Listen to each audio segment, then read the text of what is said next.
And we're back in my garage. So today we're going to be continuing our overhaul of Sally, the mountain bike. I'm going to do the lower fork service on my fork. It's definitely needs to be done. I took her on a ride on Tiddlywinks the other day and it's ridiculous. So anyway, we got all the stuff we need. So let's get into it. So here we go.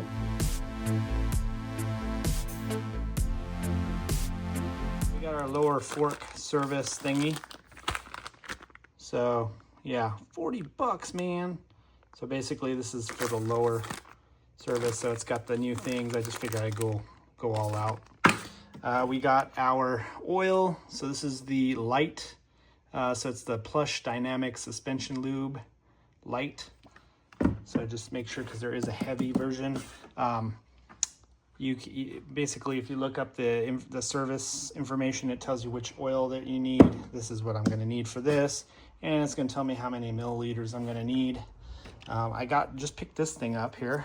This is to help pop these guys back in. This is a tool to get these things in there.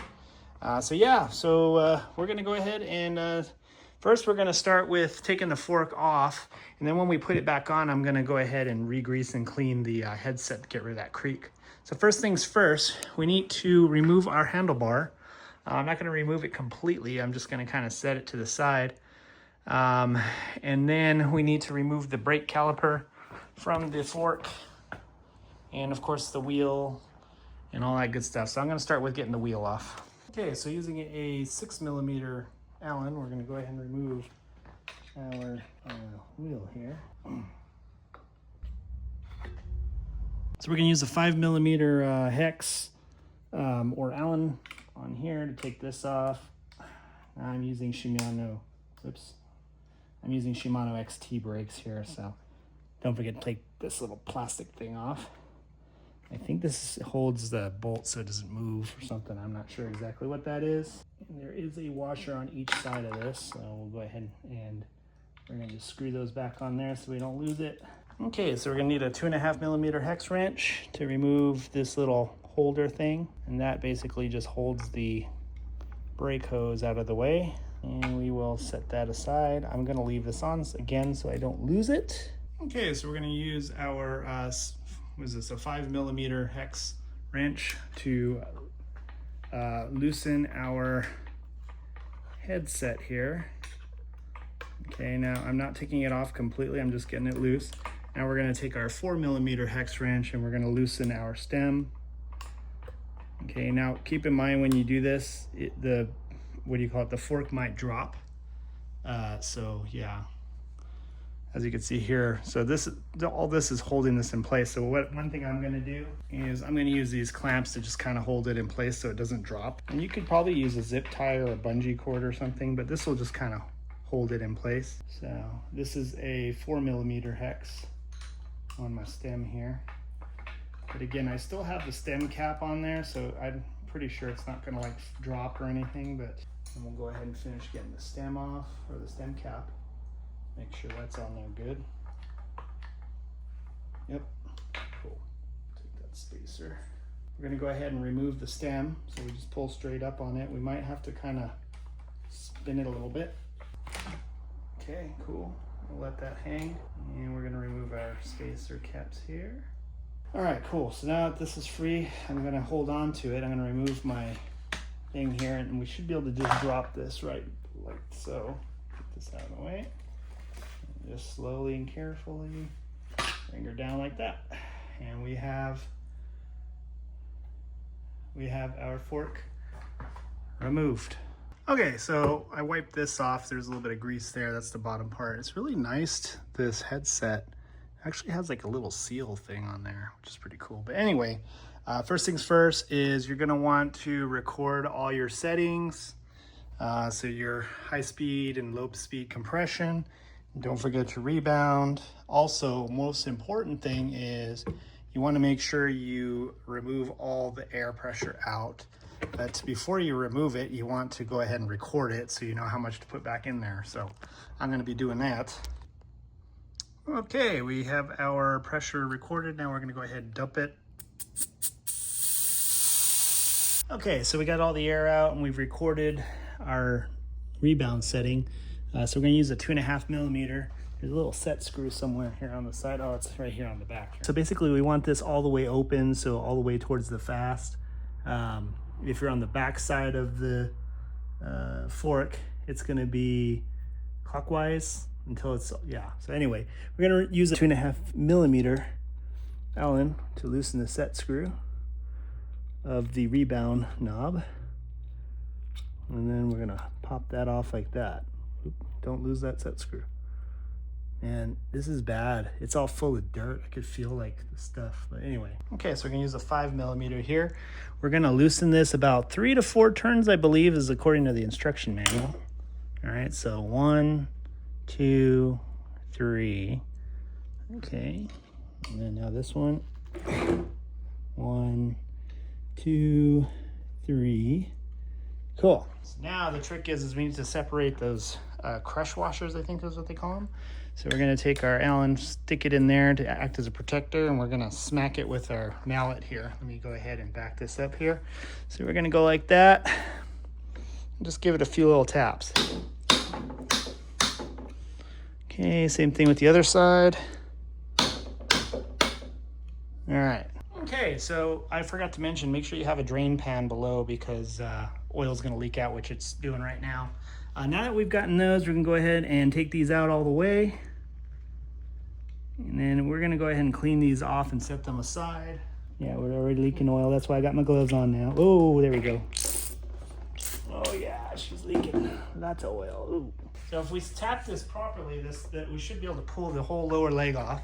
So let's back this up so you can see this. Okay, here we go. We're gonna try to pull the lower leg off. It should come right off. Making sure we got, oh yeah.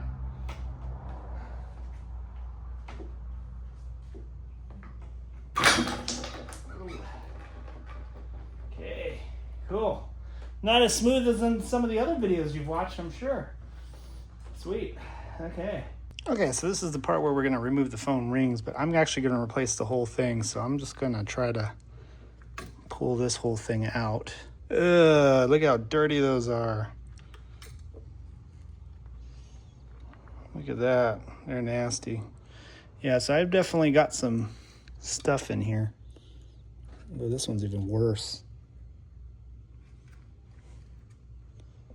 Yeah, definitely putting new foam rings in there. Okay, so apparently pulling out these, what do you call it? These things are really a pain in the butt. I actually ripped off a piece of it, so I definitely got to replace them. So I went to Harbor Freight and I got the auto trim molding tool set. So I think this will work. They're basically little, I've actually used this at work to pry things off, what do you call it, some of these stupid ceiling tiles. So I'm going to try this because they're basically pry bars and they're made out of plastic, so I'm not too worried about breaking anything or scratching anything really bad. So I think if I can get this in there and then I pop that, I should be able to just kind of pry this out. Okay, I got one out. I broke one of these things, so yeah, I ended up using this one and just kind of putting this in here like that underneath it. Right, and then I would take this other one and shove it in here so it would have a point to pull up and just pry it straight out. So this is what it looks like. So you might be tempted to just like pull this rubber part up, but you want to actually get into that back part and just pop it out. So anyway, I'm going to do the same. You have to hold it close to your body, so I'm not going to do this on camera because I said a lot of bad words, so you can figure it out. But definitely, yeah, I did it wrong. I put way too much torque on this, but this one, these two worked pretty good. Okay, so I'm gonna try to film me pulling this out, so I'm probably gonna be bleeping out a lot of words. So what I'm doing here is I'm trying to get it underneath the seal. And then what I'm doing is I'm putting this underneath here, like that. Actually, no, I think I want this side, yeah, okay. And then I'm gonna pry it up and around. Well, I got it out. Oh man, that was a pain. But yeah, we got them out. So now we can go ahead and proceed to cleaning. Now I understand why in all the videos nobody ever changes these things out, because they're a total pain to get out. So yeah, look at my foam rings, are pretty gross. So we're replacing everything, so it's all gonna be new. So yeah, anyway, let's get back at it. All right, and then just thought I'd let you know while I'm doing this, I have my new foam rings soaking in the suspension oil. Again, it's this stuff here. You wanna, if you're reusing your foams, you wanna clean them and then soak them. Anyway, now that we got that done, we're gonna go ahead and clean the outer part and the inner part. You can use suspension clean. I'm gonna use alcohol and my shop towels. That seems to work fine for me. We'll start by cleaning the inside. So I'm gonna get this and get this all nice and alcohol-y.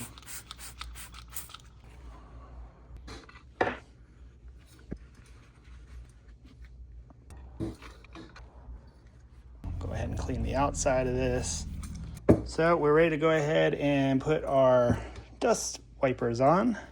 Now to do that, you're gonna need a mallet and one of these things. So hopefully they go in a lot easier than they come out. So basically we're gonna pop this on here like that, and we'll get her lined up like that. And we're gonna stick this thing in there like that. And I'm gonna use a rubber mallet for this. Just like that. And there we go.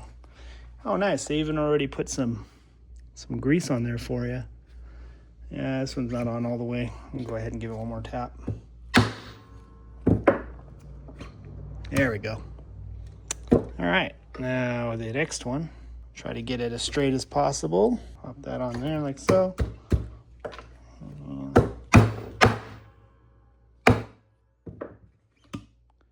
Yeah, cool.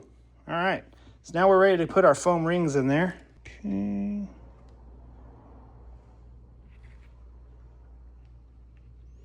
you just want to make sure it's not twisted up or anything. All right. Okay, so I got part of it in the gap now. And we just kind of work our way in there. So, sweet. All right, cool. All right, so let's go ahead and clean the other part here. I'm just gonna go ahead and clean the stanchions off, make sure those are all nice and clean. Grease right there at the end. And our kit came with a new O-ring, so I guess I'll just replace that too.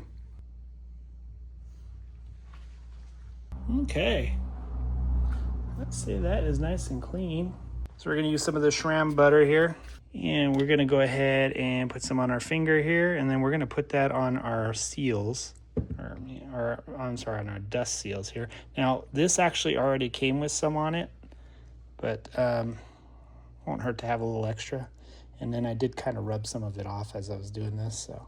All right, sweet. So we're ready to put this back on, so here we go. Okay, so when we put this back on, we just want to be very careful that we don't get the foam seals stuck on anything.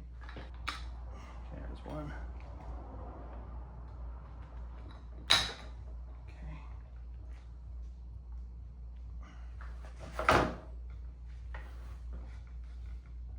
Just like that. Okay, cool. All right, sweet. Okay, I think we're good. I don't feel like anything catching. Okay, so looking at your service manual, you need to identify which unit you have here. We need to make sure that this isn't seated, so I actually need to pull this up a little bit. We actually want a little bit of a gap in there because we want to get the oil in there. So we have a gap in there. We don't want it setting. That way the oil goes inside here, not like in the freaking shaft. So we have to pay attention to something here. First things first is this is the spring side. This is the damper side, okay? So each side requires a different amount. So look at your service manual to see how much you need in each one. Okay, so yeah, so we need 15 for the spring side and 30 for the damper side. So we're gonna go ahead and start with our damper side. We're gonna put 30 milliliters. You're gonna need some kind of injector thing to do it. I'm gonna reuse this oil that I used to soak my foam thing. So anyway, let's get this all set up. I'm putting 30 milliliters of suspension oil into the damper side of my fork. very slowly. And then the spring side is 15 milliliters. And this is for a ZEB Ultimate 2023 Plus, I believe. But check your suspension service manual just to verify. Okay, cool. Now we're gonna do 15 milliliters for the spring side. Okay, now we're doing the spring side. So we're doing 15 milliliters. Hopefully this doesn't go to 15 milliliters, but 0.5 fluid ounces is about 15. It's like 14 point something. So yeah, hopefully I'm not overfilling it, because if you put too much oil, it's not going to work properly. So yeah, and if you don't put enough, it's not going to work properly. So I'm putting a little bit more than that. All right, we're going to go ahead and there we go. Go ahead and put on our damper side screw. I'm just going to hand tighten it there. And we're going to go ahead and do our spring side. Oh, we need to push it down a little more. There we go. All right, now we're going to grab the torque wrench and use a 5 millimeter, and we're going at 6.8 Newton meters. All right, and we'll do the same thing with the damper side. All right, cool. We got our adjustment knob here for our rebound. I've greased up the stem just to make it a little bit easier. We're gonna go ahead and slide it up in there like so. There we go. Okay. Anyway, there we go. If it doesn't go in, just make sure, and then we're gonna go tighten this. Now there is a Newton meter setting for this. It's 0.84 Newton meters for the torque. Yeah, I don't, my torque wrench doesn't go that low, so I just hand tied it. Put it back to where it was. It was 10 clicks. 1, 2, 3, 4, 5, 6, 7, 8, 9, 10. And then we're gonna go ahead and pressurize it up. I believe it's 120 PSI. Or 120 PSI is what it was at. As you can see, it's moving. Oh, right, that's normal. And then as you're doing this, you might notice that it kind of like goes up and then goes back down. That's normal. And keep in mind that the clicks and the pressure will differ for your bike. These were just my settings. And just remember, you know, before you do any of this, just write everything down. I took pictures of everything so I wouldn't forget. And then my suggestion, especially if you're using an analog gauge like this, go a little bit past what you're shooting for, because you're gonna lose a little bit of air when you take this off. Okay. I'm gonna throw our cap back on. And actually, I'm gonna clean that up. It's all nasty in there. When we get this back on the bike, we might want to cycle it a few times, and we might need to put some more air in there. So keep that in mind. While we have this off the bike, I'm gonna go ahead and just give it another wipe down, because there is a little bit, I did get some grease and stuff on things. So, you know, good to just kind of give it a little wipe down and get rid of all the excess greases and oils and whatnot. So I just realized I forgot to edit the very last part, but basically I finished the fork service. So everything's all done and it's working great. I put it back on the bike and cycled it. Had to add a little bit more air, but you'll probably see that part more in the next video where I service the headset and get rid of that creak. So anyway, hopefully this helps you out. So thanks for watching. Make sure you like and subscribe, comment, tell me what a horrible bike tech I am, and we'll see you on the next one. Thanks for watching.